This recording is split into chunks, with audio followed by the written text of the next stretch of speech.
Your Skinstructor tip of the week. Stop treating rosacea like a condition that needs a fixed routine. Instead, think of it as a dynamic skin state that requires you to constantly reassess your approach.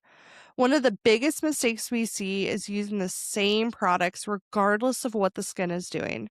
But rosacea clients can move through phases, periods of stability, flare ups, increased sensitivity, or even congestion and textural changes. Because the same ingredient that supports the skin in one phase could absolutely trigger it in another. That shift in thinking is what separates a basic esthetician from a true skin expert. Welcome back to the Skinstructors. I'm your host, Jolie. And I'm Morgan, and today's episode is going to completely shift how you approach rosacea clients because we're not just talking about ingredients, we're going to dive into formulation, context, and how to actually build a regimen based on what the skin needs. Exactly. This is moving beyond good versus bad ingredients and really understanding how ingredients behave depending on concentration, formulation, and the current state of the skin. So let's start with something that I think every esthetician has probably experienced. You put your client on a product that's labeled as soothing or for sensitive skin, and they're still reacting. Yeah, that's such an important moment because it forces you to realize that the label doesn't tell you how the product is actually going to behave on the skin. Totally. What really matters is not just what ingredients are in the formula, but how much is in there and what else is included alongside of it. Yeah, because an ingredient that is typically considered calming, like niacinamide, botanical extracts, or even certain acids, can sometimes trigger a reaction if the concentration is too high.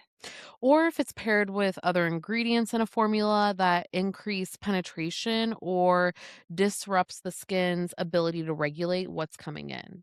Yeah, and this is where that formulation becomes everything. Mhm. You have to start thinking about the entire system, not just individual ingredients. Absolutely. So, for example, a product might contain calming ingredients, but if it also includes things like alcohol, depending on the alcohol, strong solvents, some fragrance, or penetration enhancers, it can actually drive those ingredients deeper into the skin than intended.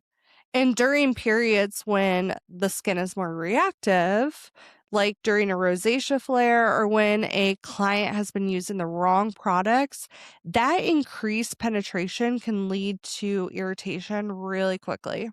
So now you're taking the skin that might already be sensitized and pairing it with a fast penetrating formula. And that's where the products and that's when the problems start. Exactly. So, fast absorbing serums, lightweight gels, or anything designed to deliver ingredients quickly can sometimes be too aggressive, especially for clients who are in a reactive state. And I think that's key is like if they're already in a flare up or they're already pretty reactive, like that's a good thing to keep in mind. Whereas, like, more of your lipid rich or cream based formulation can slow that penetration and helping the skin tolerate ingredients a little bit more effectively. Instead of asking yourself, is this ingredient good for rosacea? A better question would be, at what concentration is it used and how is the formula delivering it into the skin? Because that's what ultimately determines whether the skin calms down or flares up. I love that. So now let's shift into something empowering because rosacea clients are not as limited as people think. Yeah, I mean, we kind of talked about this last episode, and I do think that there's a tendency to take a fear-based approach Hmm. where providers avoid everything, but in reality, there are so many ingredients that can really help support these clients, and especially when they're used appropriately. I agree. It's rosacea is not something that you have to fear. You just have to really understand it and be able to identify what's going on in the skin. When the skin barrier is compromised, which can happen during flare ups or in clients who haven't been using the right home care, your first priority should be restoring that barrier. And that's where ingredients like ceramides, cholesterol, fatty acids, and squalene come in. because they help replenish the lipid structure of the skin. Yeah, and then by reinforcing that barrier, you're improving the skin's resilience and its ability to tolerate other ingredients over time. And once the skin is more stable, you can start incorporating ingredients that target inflammation more directly too. And azelaic acid is one of those standout ingredients. We mentioned it last episode. It helps reduce redness, calm inflammation, and even address acne like breakouts that often accompany rosacea.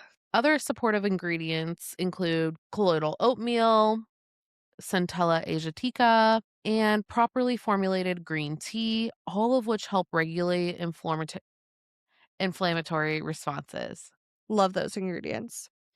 Same. All right, let's talk about scary one here. Let's talk about acids because this is where a lot of providers get nervous. And and I get it, but they don't need to be completely Mhm. avoided. It's about choosing the right type and introducing them at the right time. Right.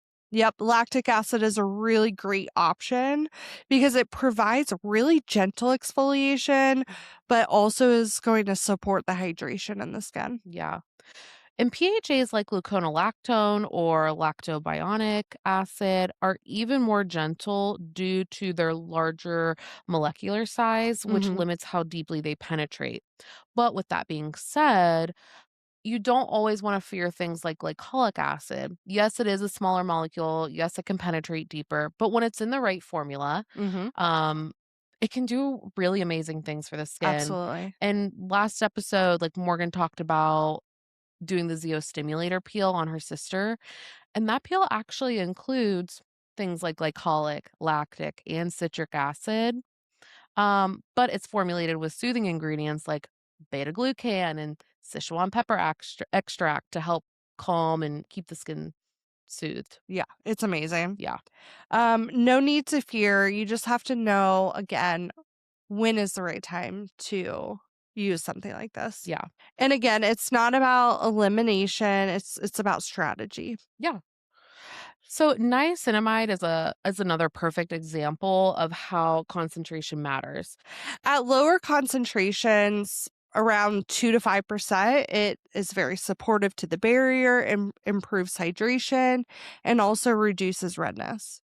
But once you start getting into those higher percentages, especially around 10% or more, some clients, particularly those with who are already like prone to flushing, may experience some irritation. And this is where you have to stop thinking of ingredients as universally good and start evaluating how they're being used. Vitamin C is another really great example of why formulation matters so much. Yeah, pure L-ascorbic acid is highly effective, but it does require a low pH to remain stable and active, which can make it more challenging for sensitive or reactive skin types. But this is where that research from Dr. Sheldon Pennell and SkinCeuticals really changed the conversation. He found that combining L-ascorbic acid with vitamin E and ferulic acid not only stabilizes the formula, but also enhances antioxidant protection. And what's really interesting is that this combination can actually improve tolerability Mhm. because of the way that those antioxidants work together to protect the skin. Yeah. So instead of automatically avoiding vitamin C, Hmm. you should just be evaluating how it's formulated and whether it's supported by ingredients that improve both stability and skin compatibility. I think this brings up a good point too when your clients come in and they're like, "Oh, I can't use vitamin C. This Hmm. is this is what happened."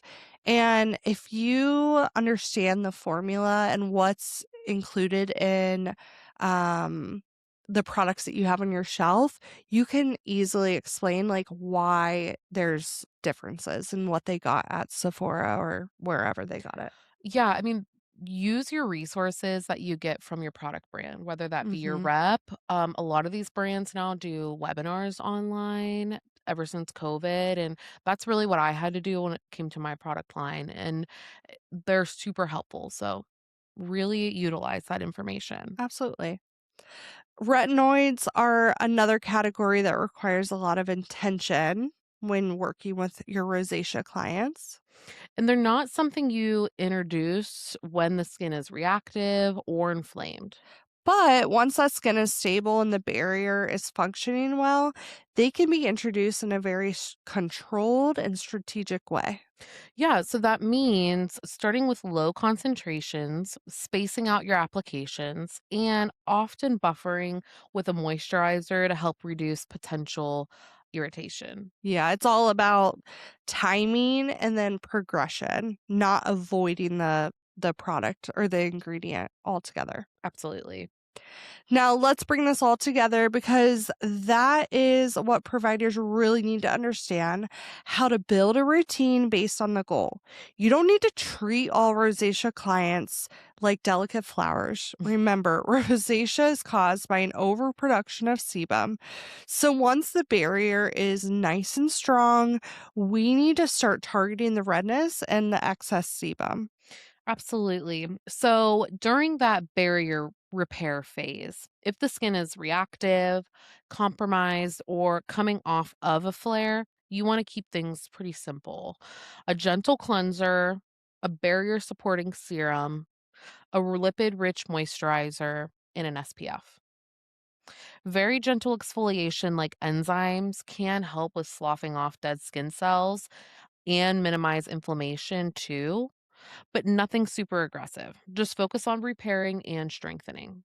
Then, once your client transitions into working on inflammation and redness, that phase is going to be indicated once you see that their skin is more stable. Then you can start incorporating in some more actives like azelaic acid or salicylic acid. Salicylic acid is crazy good for rosacea. We It have really a is. coworker who's been using it Yeah. daily, and her skin has really changed. Yeah. Also, anti-inflammatory ingredients, low-dose niacinamide, and gentle retinoids to increase that cell turnover. Still be mindful during this phase not to overwhelm the skin and introduce too many actives at a time. Yep. And then if your client is in that texture or congestion phase, maybe their rosacea does have some of those more like papules on their skin. This is also when you can start introducing PHAs, your salicylic acid again, your lactic acid, maybe even mandelic acid, Mhm. and then still maintaining those retinoids. Yeah, I love that. And then a lot of times we also need to work on brightening and pigment support. So if you have clients who are concerned with discoloration or dullness, that's where your vitamin C is going to come in. Yeah, but again, your formulation Yep, matters. So you can also look for things that are more tyrosinase inhibitors and things like that too. absolutely. All right, it's homework time. Yay. So this week, we're going to have you create three different rosacea routines: one for barrier repair, one for redness and inflammation, and one for texture correction. I love this because I feel like, again, going back to like, we're not treating everyone with rosacea exactly the same day in Hmm. and day out because we're working on the outcome. We're Yeah. focusing on the outcome. What phase are we working on? Barrier repair, redness, inflammation, or texture correction. I Hmm. love this. Really think while you're making these routines about why you're choosing the ingredients or the formulation in your routine. Absolutely. Alrighty. Well, if this episode helped you level up your ingredient knowledge, make sure you rate and review and subscribe so you never miss an Do episode. all the things for Hmm. us. We would appreciate it. While you're at it, if you could follow us on Instagram, we love hearing from you. Send us some DMs and we'll answer all of your questions. Our Instagram handle is at SD Training. And also check out our website at www.sttraining.com for more advanced education. And as always, don't hesitate to educate.